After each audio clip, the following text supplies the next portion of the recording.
From the Alps to the outback, a handful of railways turn the simple act of getting somewhere into one of the great experiences on Earth. These are the journeys where the route itself is the destination, and every one of them is a quiet feat of engineering. Because geography fights back, mountains, lakes, deserts, and brutal gradients all stand in a train's way. To cross them, engineers bent steel around cliffs, bored through solid rock, and folded the track back on itself. Here are 5 of the most iconic journeys on Earth, and how each one beat the land it crosses. 2 forces limit every train. Gradient, how steeply it can climb before steel wheels slip on steel rail. And curvature, how tightly it can turn without grinding to a stop. Master those 2, and you can lay a railway almost anywhere. The journeys ahead each mastered them in a completely different way. We start in Switzerland, aboard the Glacier Express. It runs 291 kilometers from Zermatt to St. Moritz, and takes around 8 hours to do it. They call it the slowest express in the world, and that's the point. This is a train built to be savored, not hurried. Its most famous moment is the Landwasser Viaduct, 65 meters tall, 6 limestone arches curving in a tight arc that sweeps the train straight off the bridge and into a tunnel bored in the sheer cliff face. It was built in 1902, without any scaffolding at all. But the Alps are steep. In places, a 1 in 8 climb no ordinary wheel could ever grip. So on the highest sections, a toothed rack runs down the middle of the track, and a cog beneath the train bites into it, hauling the carriages up to the Oberalp Pass, 2,000 meters above the sea. And to beat the worst of the winter passes, engineers later bored straight beneath them. The Furka Base Tunnel, over 15 kilometers long, the longest meter-gauge tunnel in the world.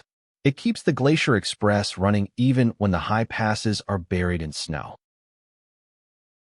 Across the whole route, 291 bridges, 91 tunnels, and a stretch so remarkable it's a UNESCO World Heritage Site. What began as hard mountain transport is now a journey people cross the planet just to ride. Now go bigger, much bigger. The Trans-Siberian Railway runs 9,289 kilometers from Moscow to Vladivostok, across 8 time zones and roughly 7 days. It is, by far, the longest railway line on Earth.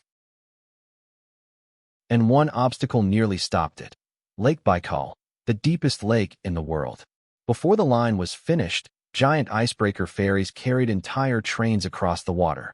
And in the hardest winters, crews simply laid the rails straight across the frozen lake itself. Why go to such extraordinary lengths? Because a nation needed to bind a continent. Begun in 1891, the Trans-Siberian stitched Moscow to the Pacific, opening up Siberia to settlement, trade, and armies, a project as much about power as about transport. The permanent fix clung to the cliffs around the lake's edge, the Circumbaikal Line, nicknamed the Golden Buckle of Russia's steel belt. In under 90 kilometers, engineers cut 39 tunnels and 248 bridges, around 6 major structures for every single kilometer of track. It was the most expensive stretch of railway in the entire Russian Empire, the final clasp that bound a whole continent together by rail. From the deepest lake to the driest interior, the Don crosses Australia from Adelaide to Darwin, 2,979 kilometers, straight up the spine of the continent. It's named for the Afghan cameleers, whose camel trains were once the only lifeline into the outback. For 60 years before the rails arrived, it was Afghan cameleers and their camel trains that carried everything the frontier needed across that desert: supplies, equipment, even the sleepers for the railway that would one day replace them. The train kept their name in tribute. The first line had a fatal flaw.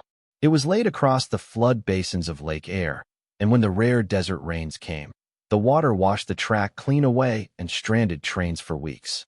So in 1980, the railway was rebuilt on higher, drier ground, on a brand new standard gauge line. The full crossing to Darwin finished only in 2004.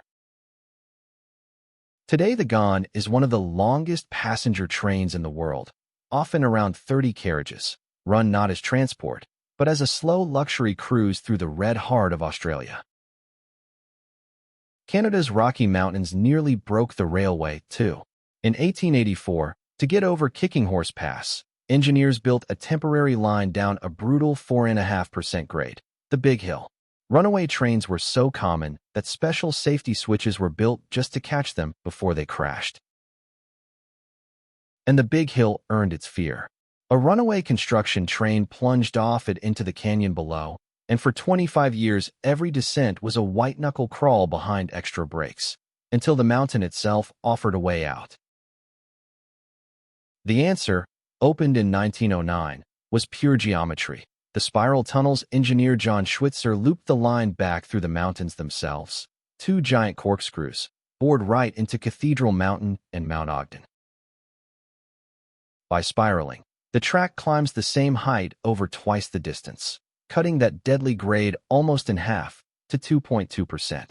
The loops are so large that a long train can cross directly over its own tail, the engine emerging below while the last cars are still entering above. Today, that same engineering carries the Rocky Mountaineer, a daylight-only luxury train under a glass dome, gliding from Vancouver deep into the Rockies, so no traveler misses a single peak. Aboard the Rocky Mountaineer, all that struggle becomes invisible. 2 stories of curved glass, meals served as the peaks drift past, and never a meter of it traveled after dark, because here, the view is the entire point. Our last journey is the smallest, and maybe the boldest. The Darjeeling Himalayan Railway, the toy train, runs on tracks just 2 feet apart, climbing from the Indian Plains all the way to Gum, at 2,258 meters, the highest railway station in the country. And it does it the hard way. The line climbs a 1 in 31 gradient, savagely steep, with no rack to help it.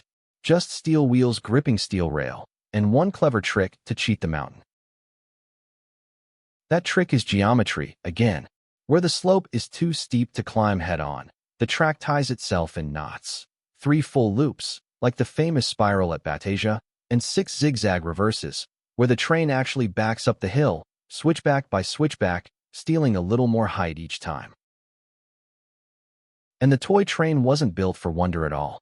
It was built for tea, to haul Darjeeling's world-famous leaf and heat-weary colonial officials up to a cool hill station high above the Indian Plains.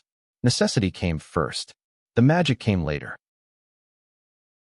Opened in 1881 and a UNESCO World Heritage Site since 1999, it still runs behind steam locomotives built more than a century ago, a living museum, climbing the Himalayas every single day.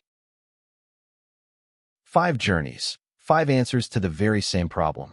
From the Glacier Express's 291 kilometers to the Trans-Siberian's 9,000.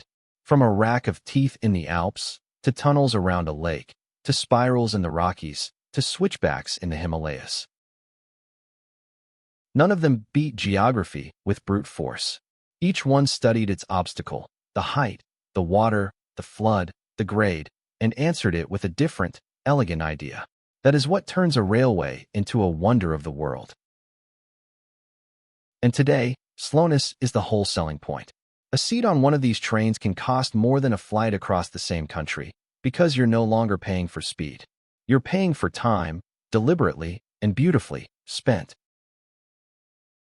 And here's the twist.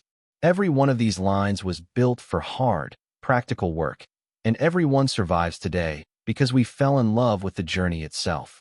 In a world obsessed with speed, their value is the opposite, the luxury of slowing down. Because sometimes, the route really is the destination. Stay with us on Learn Railways for the next one down the line.